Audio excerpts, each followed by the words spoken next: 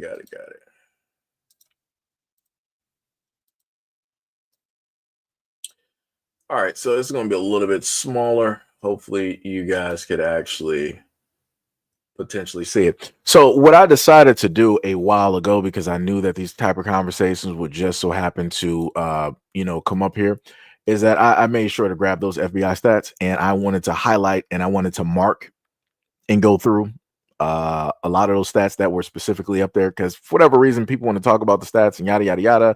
Black people do this, black people do that. No problem, I got you. So this is what we're going to do, Joshua. We're going to go through the whole of the FBI stats. So the FBI said the murder rate, right? So we got Caucasian 44.7, Black African American 52.6, right? No problem. We got that one with flying colors. You guys don't have anything to worry about, right? When it deals with grape, for whatever reason, you guys are about 67.6%, at least given by the stats that were given at the moment in time.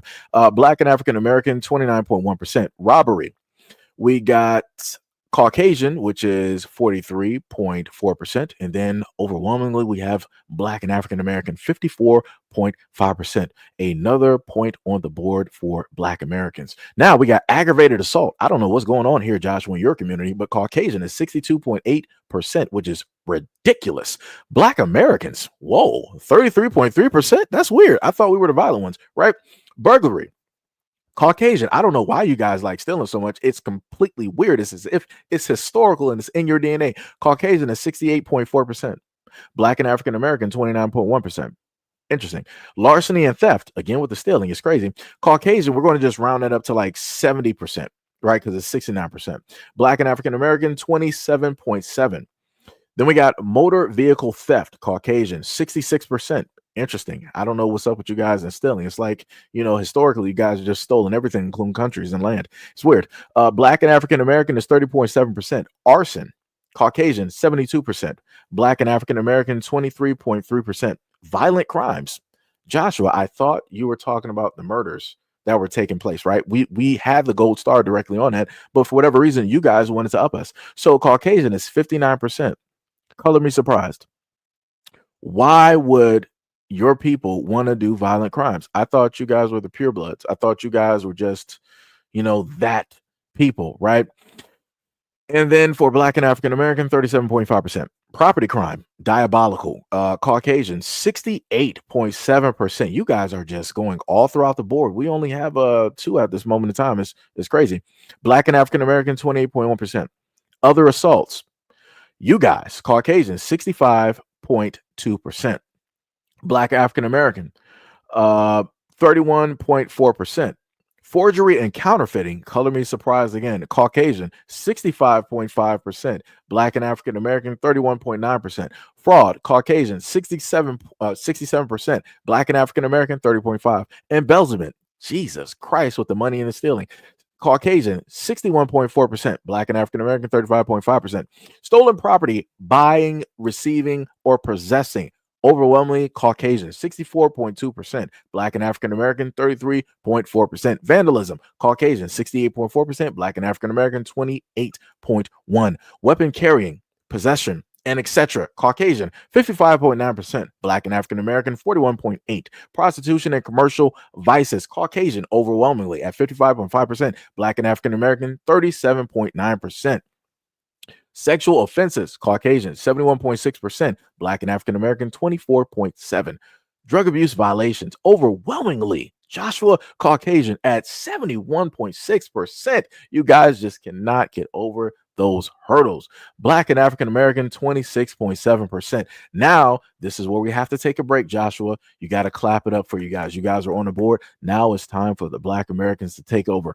Gambling, Caucasian at 45%. Black and African American, 48.4%. I mean, really, that's not even that much of a difference, but I'm just going to say it's more than enough a difference that we basically got that. So we got 3 on the board, Joshua. We have murder, we have robbery, and we have gambling. All the rest that I just listed has to do with you. Explain that to me. Offenses against family and children, overwhelmingly, it's you. Caucasian, 67.1%. Black and African American, 29.1%. Driving under the influence, overwhelmingly, Caucasian at 82.2%. Oh, wow. Gee Willikers, 82.2%. Oh, you guys can't put down the bottle. It's crazy. Shout out to Iron Man Tony Stark. Liquor laws, overwhelmingly, again, Caucasian, Wild Wild West, 79.2%. Black and African American, 14.5%. Drunkenness, color me surprised, 76.5%. Caucasian. Black and African American, 14.7%. Disorderly conduct, Jesus Christ, Joshua, you guys got to stop. Caucasian, 63.3%. Black and African American, 32.2%. Vagrancy, Caucasian, 66%. Black and African American, 30.7%. All other offenses, Caucasian, overwhelmingly, 69.2%. Black and African American, 27.4%. Suspicion, which is odd because you guys find us suspicious walking through your neighborhoods. Caucasian at 35%. Black and African American, 30.7%. Curfew and loitering laws, the last of last. Caucasian at 56.3%. Black and African American, 40.7%. So yeah.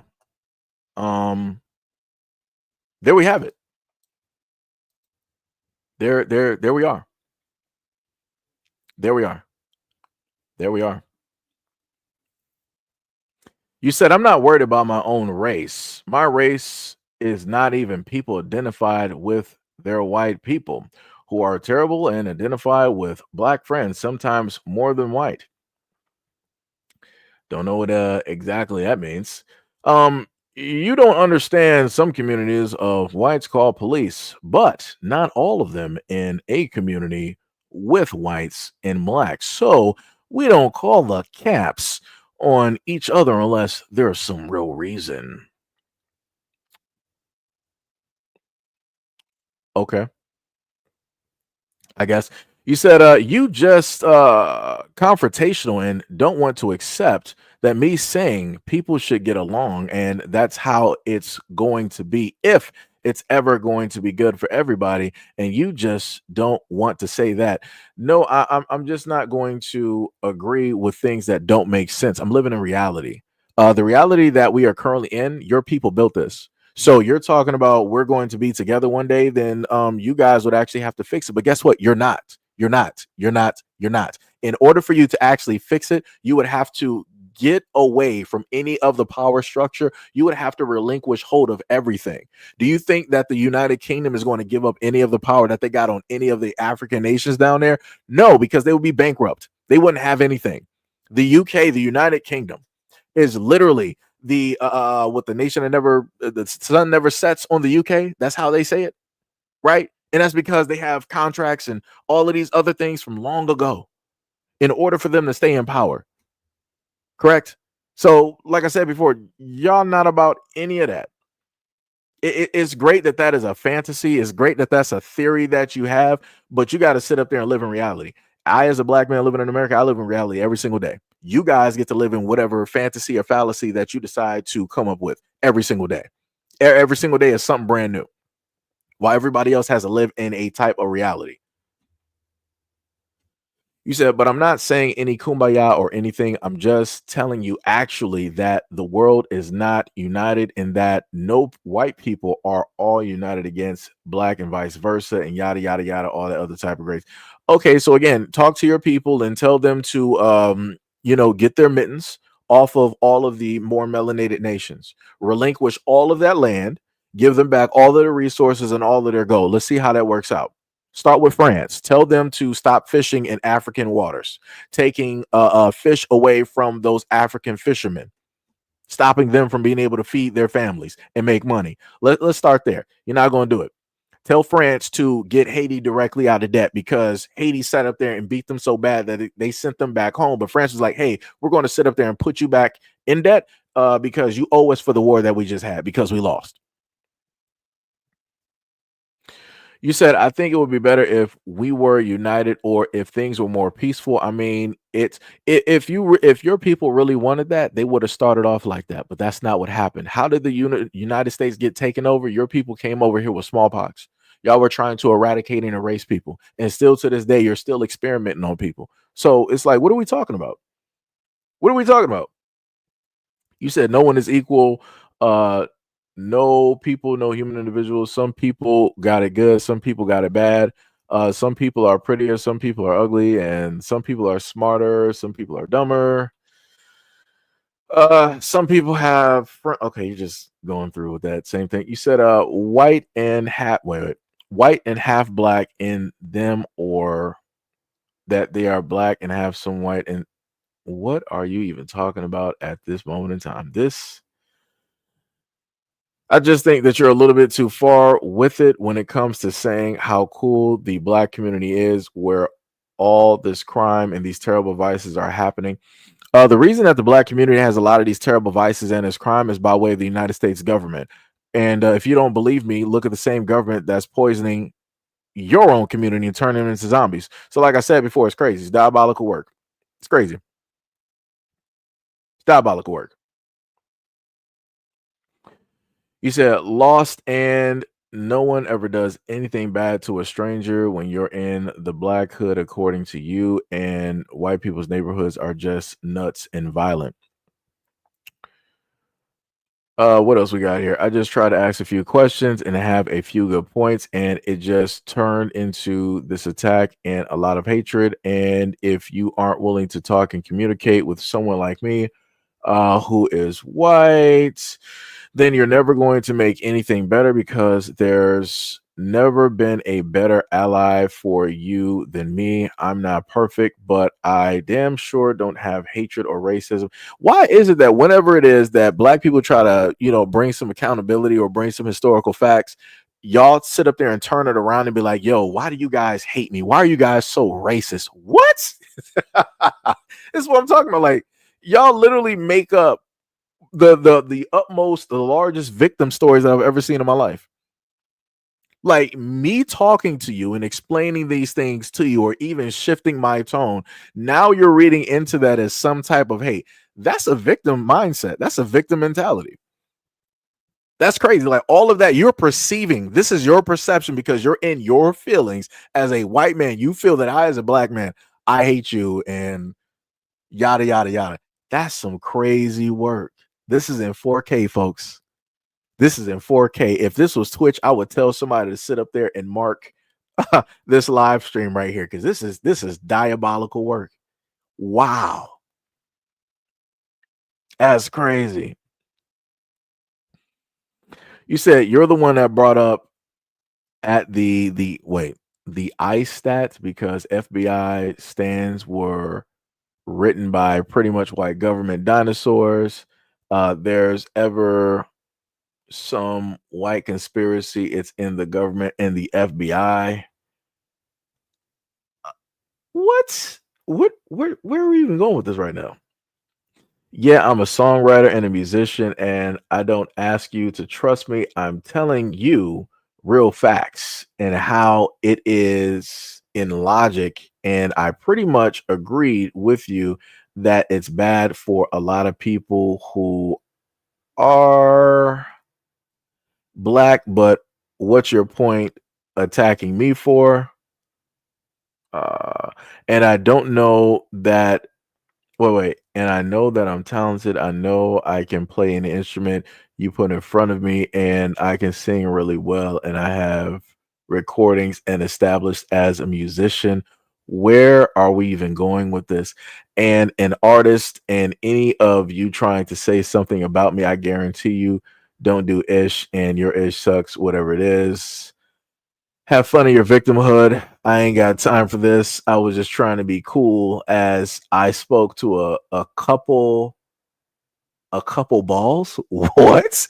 And I was just trying to be kumbaya, apparently, but you guys want to be dicks and racist. Then you later said, and this guy is literally the race hustling version of that Billy guy who's black and is an ancient alien, saying that everything is real and every alien did everything and has all the secrets. He said, and if you're wasting your time in this chat room, And this is the kind of stuff is going on here, then you have a poor life. You see what else? What even just happened right? I ain't never seen nothing like this in my life. Left.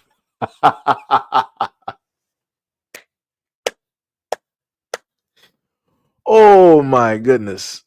Oh man, and I'm looking for Joshua, and I think he is out of here. That that is crazy. I love it. I love it. Let me tell you something. Let me just that was awesome. I think that was it. Was that it for Joshua? Was that? I think that was it.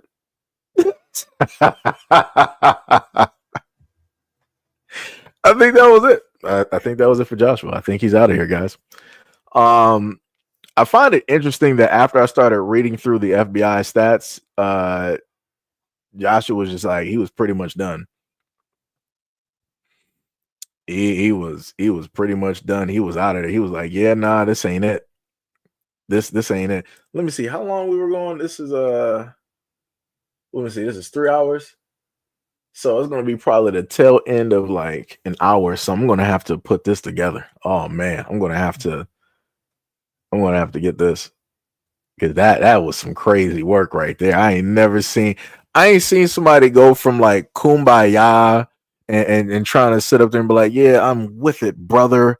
High five on the white side. I ain't seen nobody like do that in such a minute and then start flipping to some like, we're all, one people. Everybody's getting treated horribly. Everybody's getting treated the same. There's good and bad on equal sides, brother man.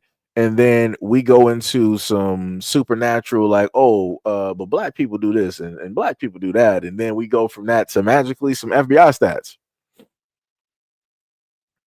You know? Oh, Sunkiss said she's back talking about black men. I thought she had learned a lesson from.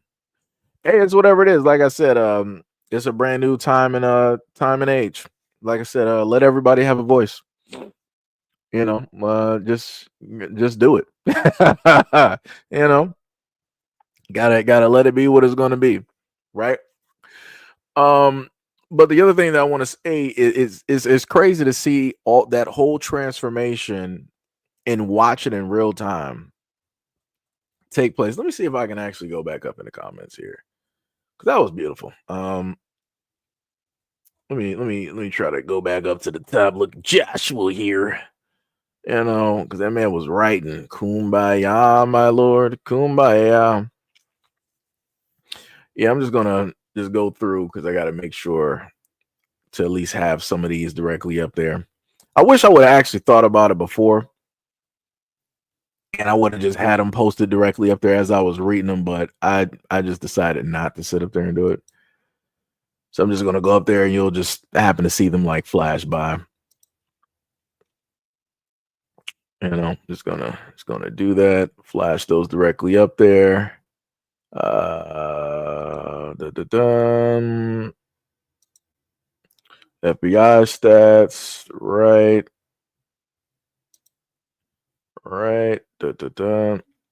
Yeah, I'm just so don't mind me. I'm just doing this. Just have that directly listed up there. It's a shame that Joshua left though. I really feel like listing the FBI stats was the thing that did it. I feel like that was the thing that did it. And vice versa. Better United States. Something, something, something. Dumber and dumber. Then people are prettier and prettier. This is just diabolical work. I'm just very shocked that didn't get a magical N bomb directly up there. I'm very shocked. He was cordial though. He was very cordial. Let me tell you.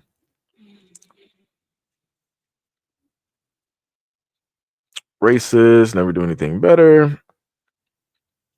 FBI stats from dinosaurs, right? Then we started going down to the bottom. But you're attacking me for it. Then he started going into how talented he was. Like, this was like the weirdest thing. Like, it was crazy. That one I'm not going to put up there because, he was kind of cursing in there. So we got can I put that one up there? That one's trying to be cool, but I spoke a couple. That one doesn't matter. It's whatever. Last one doesn't matter because you were cursing. So it doesn't matter. It's whatever. But I read them off anyway, or probably paraphrased. But yeah, it's some crazy work. But shout out to any and everybody that's actually currently here, that's been here for 3 hours and 44 minutes. Much love, respect, and appreciation to all of you guys. We got Gail directly in the building, said white people refuse to analyze their own craziness. The mofos are insane. Bars. What else we got here? What else we got going directly in mind here? Let's see. Brandon B. World said, if only I had a violin for Joshua. I guess you got to make those t-shirts. You got to make some Joshua t-shirts. That has to happen. You got to make those Joshua. Yeah. Vroom said he's crashing out. Yeah, that was auto crash. He was out of there. That was worse than Tesla on a freeway. That man was done. Like, that was some crazy work. I ain't never in my life. As soon as those FBI stats came directly up there, it was over. Sham said, I'm gonna be honest, it seemed like he wasn't all that together there in the head mentally. Yeah, he probably wasn't. Like, it's crazy. Like, it's some diabolical work. And this is what I'll be talking about. Like, black people, like, for anybody out there that doesn't realize this, and this goes back, and it's almost showcased in continuously in a lot of the live streams that I do. We will literally, I'm sitting up here talking to y'all, trying to tell y'all some stuff, and you got all of these other people that'll just happen to, roll up and say something crazy. It ain't like they're adding directly to the conversation, or they're trying to like break apart or dismantle anything. They're specifically trying to control and tell black people, hey, you shouldn't think that way. You shouldn't feel that way. Everybody is not this way. Like, why is it that every single time that black people feel a certain type of way, everybody feels like they need to monitor and specifically tell black people, like, hey, this is not how you do. Let everybody else do that. You got to be better than them. Let everybody else be angry and mad and all that. You have to be better. You have to be the best of us. That's crazy to me. That's 100% diabolical. That is crazy to me. But like I told y'all before, all of this is about control. A lot of people just so happen to roll up into your spaces, and they want to try to control the energy or how things are specifically going, and you have to put people directly in their place. And one of those places was by way of the FBI stats, and Joshua did not like that. Crash out mode was automatically, it was autopilot. He put in those predator, dial numbers to just blow up everything, and that's what happened. And this is why I told people before, in order for them to relinquish any type of power, they would have to go away. They would have to be far away from it, but they're not going to do that. So if they can't get what it is that they want, they're going to try to just dismantle and destroy everything so that can't nobody have it. Like I said, Joshua was crashing out. He thought he was like circa 2000s back during American Idol. He was like, yeah, I'm a singer, songwriter. I'm the best person directly out here. I can play any and all instruments that were ever created or ever will be created. I'm just a savant. And I'm like, well, if that is the case, then you wouldn't actually be here having this conversation. I've never seen any celebrities just automatically just pull up to my live stream and just start talking to me, because they're at a different level. They're focused in doing vastly different things. They're surrounded by different people and different energies. They're not here. So, obviously that music career ain't what it's supposed to be. Or it ain't what it used to be. It ain't what it used to be. It ain't what it like I said, it's crazy out here. It's crazy. Tania said, Seji, they do that every time you present them with facts. Yeah, people just be leaving. It's some crazy. Like, he said he wanted to have a conversation, but when I started listing stats, He was like, yo, man, you just hate me. You're just racist. Like, what is this attack directly on me? I'm just trying to have a cordial conversation. If you don't want to have that, I'm the best friend that you could have because of this, that, and the third. Who told you that? Narcissist? Who told you that? That's a title that you gave to yourself. If you were the best person for anybody to have, other people would be speaking for you. It wouldn't be you speaking on behalf of yourself. See how that works? But like I said, you can't tell nobody nothing. Ray said, hey y'all, I'm a songwriter and a producer. Respect my authority. Oh man. Oh, Sonny, that's cold-blooded. That is cold-blooded.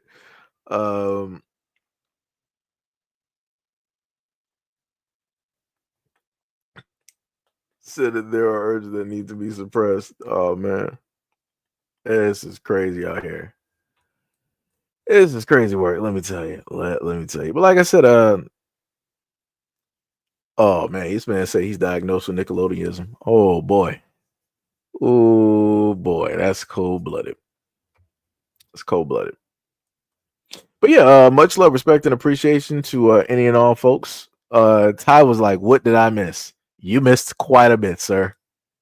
We had somebody here that was trying to act like a friend, and he completely blew a gasket, and he just went DEFCON 3. He went fully DEFCON 3. It was quite interesting. You would probably have to rewind in order to see it. I would say, like, depending on when I end the stream, we're at the 3 hour and 50-minute mark. I would say you would have to probably go back to the 3 hour mark and like listen back to there, and you would see the conversation that unfolded. That happened. It might even be a little bit before then, but if you hear me talk about somebody by the name of Joshua, you're in the right area. You're in the right area. Oh, you say you was here for that? Okay. So yeah, you already knew that. Sonny said that a spicy sausage salad with sprinkles. Oh man, this is some diabolical work. Oh, give me a second.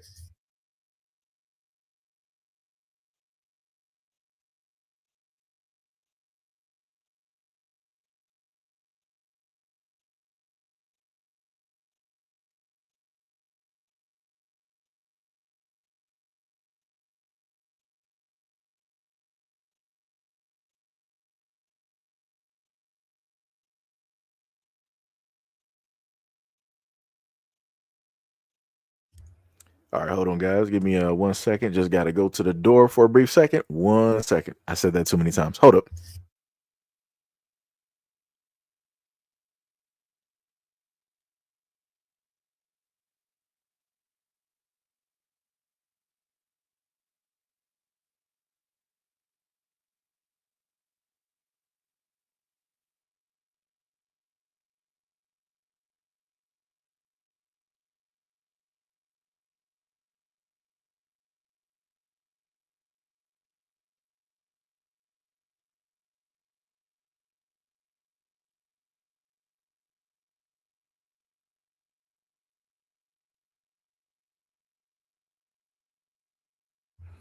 All right, I'm back.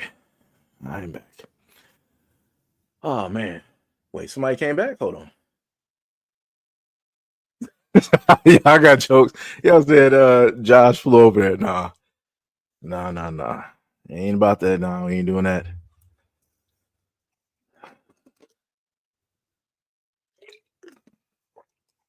Nope. We don't got no special guests. No, sir. I got jokes. Oh man. Oh man, y'all hilarious. Let me tell you. Let me tell you. Oh man. Hilarious people. Like I said, that's why I love you guys. This is why I love the live streams. I could never happen to get all of this to take place if we just had standard issue videos and just the normal comment section. For whatever reason, can't get that to happen. But when it deals with live streams, everybody's here, everybody's having fun. That's all that matters. So again, this is why I love doing the live streams, because it's entertainment for you guys.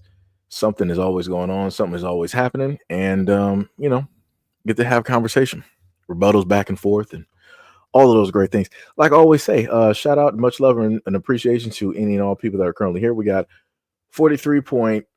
I'm sorry, I said point. We got 43. Sorry, 48. I've been talking too long. Brain is washed right now. We have 46 people on the old channel, and I think about 150 something on the secondary channel. So shout out, much love, respect, and appreciation to all of those in attendance. Shout out to everybody that's been a part of the conversation that has donated by a variety of ways, either by way of the live stream, or by way of Cashapp or Patreon, or maybe even channel membership that is directly up there. Much love, respect, and appreciation. Appreciate you guys a lot. Wouldn't be able to do the things that I do every single day without you guys. Hopefully this live stream was entertaining, along with being informative in a certain type of way. And yeah, I think that's about it. Think that is about it. But yeah, I will catch you guys on the next live stream. And again, as always, I will have a video posted for you guys at around 12 tonight. So if you guys are interested, you can happen to come by and look at that video, leave some comments, and yeah, that is it. That is it. So everybody here, stay safe. I know it's late right now. It's about probably like 6:38. This is technically the latest that we've actually done a live stream at this time, because normally it's still daytime. So yeah, go out there, fix y'all some dinner, get something to eat, Uber something, catch up on some movies, Netflix, play some games, get your feng shui in order, and enjoy the rest of your Sunday, going into the Monday at this moment and time. So yeah, thank you guys for everything. Hopefully it was very entertaining, and I will catch you guys in the next live stream and video. Peace out.